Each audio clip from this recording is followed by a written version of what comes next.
Tomato গাছের tomato ও মরিচ ক্ষেতের মরিচ দেখে আমরা তো পুরাই অবাক।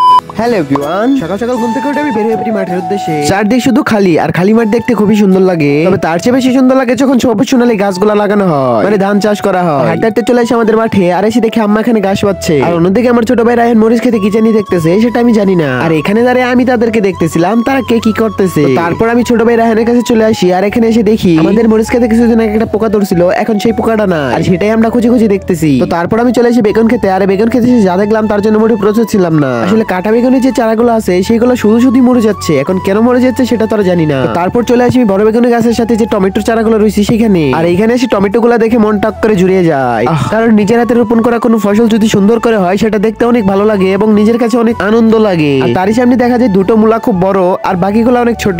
আসলে এই মূলা নিয়ে অনেক স্টোরি আছে যেটা বলে শেষ করা যাবে না, অন্য কোনো একদিন শুধু এই মূলা নিয়ে স্টোরি বলবো। আপাতত আমি বাকি ফসল দেখি, আপনারা সাবস্ক্রাইব করেন এরকম মিনি ব্লগ পাওয়ার জন্য। বাই।